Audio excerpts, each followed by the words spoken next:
Assalamualaikum warahmatullahi wabarakatuh. Halo teman-teman, dukung terus band kreator. like, comment, share, and subscribe Buat band kreator. Oke, sorry.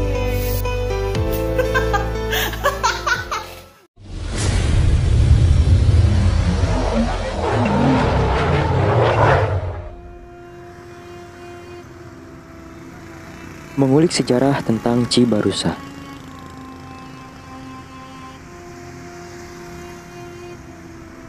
Assalamualaikum warahmatullahi wabarakatuh, sahabat band kreator. Kali ini kita sedang berada di Musola Baitul Hamdi yang biasa dikenal Masjid Parahu.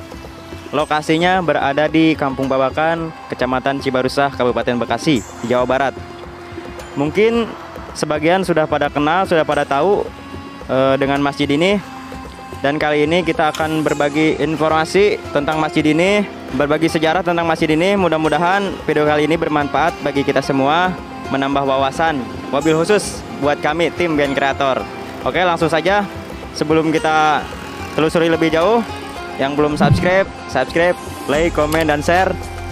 Dan mudah-mudahan video kali ini bermanfaat bagi semuanya, amin. Oke, langsung saja, check it out.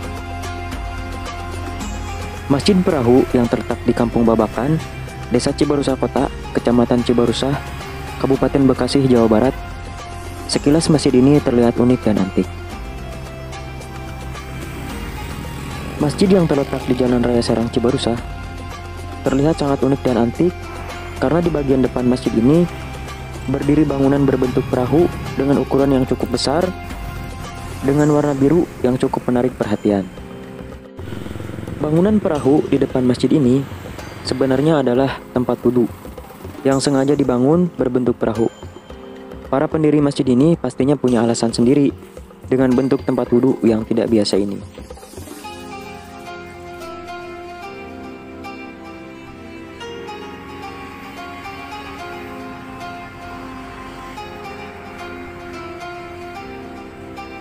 Dari informasi yang kami dapatkan, bahwasanya bangunan yang berbentuk perahu sekaligus menjadi tempat wudhu ini ternyata merupakan hibah dari seorang pejuang veteran.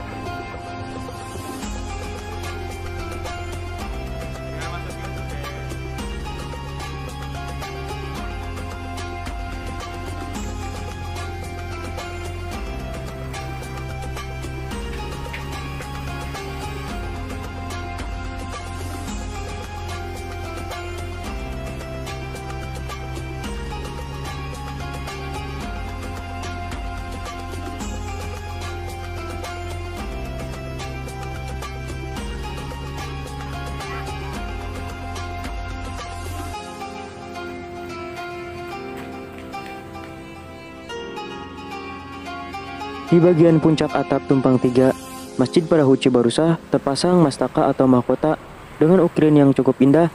Ukirannya cukup detail dan rapi. Ornamen 2 buah pedang besar yang menyilang di atas teras masjid mungkin merupakan sebuah simbol perjuangan.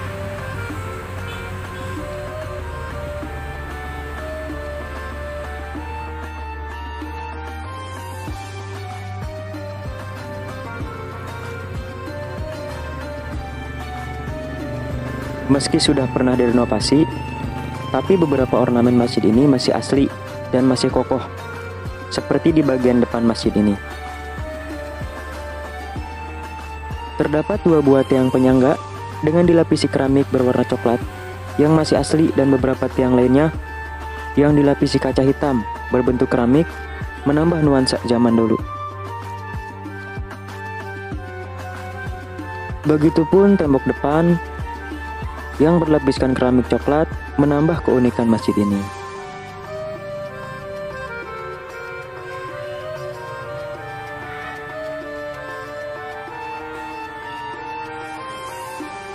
Ukiran-ukiran kayu yang menjadi list atap genteng yang masih asli dan masih banyak ornamen yang lain yang masih terjaga keasliannya.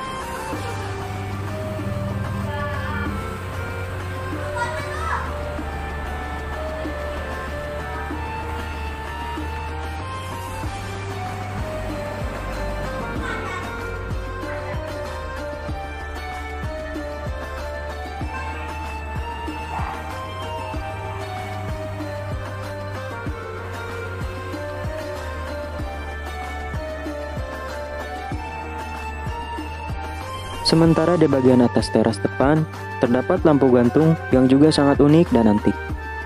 Menambah nuansa zaman dulu.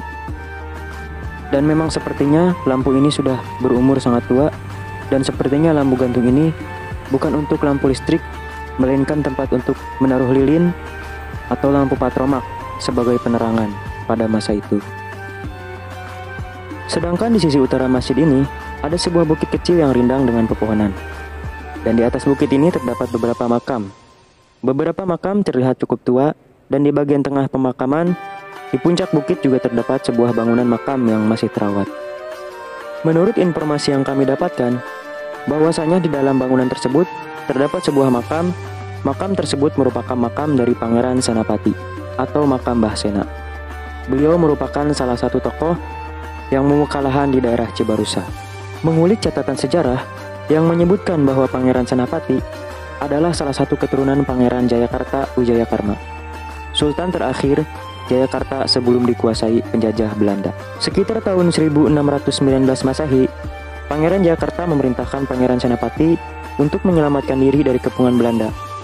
Pasca kekalahan Sunda Kelapa dalam perang melawan Belanda di bulan April sampai bulan Mei tahun 1619 Masehi, sekaligus membangun di kawasan pesisir dan pedalaman.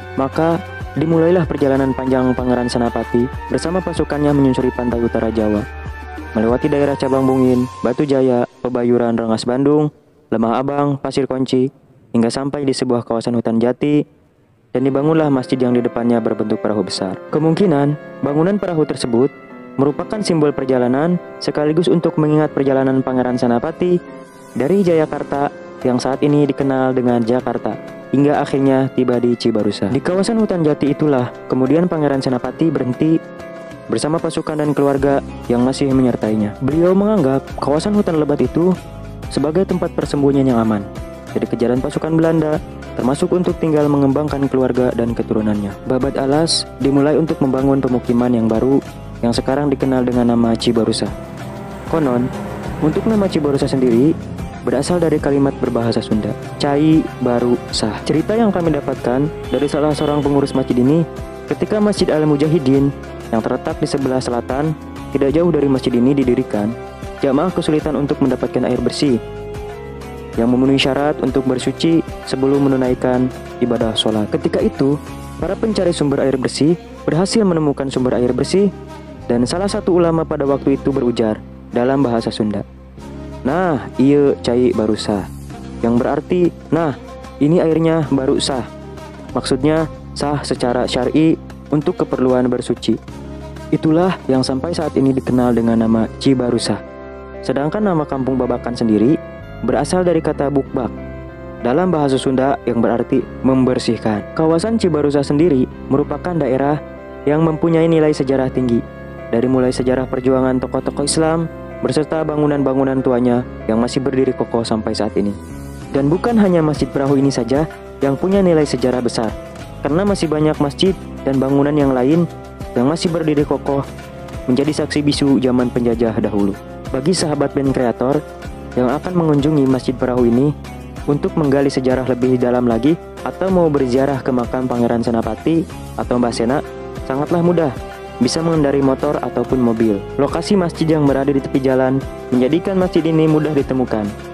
Melihat dari dekat secara langsung, bangunan masjid ini yang menjadi saksi bisu sejarah perjuangan tempo dulu, seakan kita dibawa melihat dari dekat betapa gigih dan satrianya para tokoh-tokoh pergerakan bangsa Indonesia berjuang melawan penjajah dengan bermodalkan potensi yang ada dan semangat doa perjuangan untuk kemerdekaan Indonesia. Mungkin itu saja sekelumit kisah sejarah tentang Masjid Perahu ini. Jikalau ada kata-kata atau informasi yang kurang, kami mohon maaf dan mudah-mudahan video kali ini bermanfaat. Presiden Soekarno pernah berkata, "Jangan sekali-kali melupakan atau meninggalkan sejarah," atau disingkat jas merah. Mudah-mudahan kita bisa mengekspos tempat-tempat sejarah yang lain yang ada di Cibarusa. Walafu minkum, wassalamualaikum warahmatullahi wabarakatuh.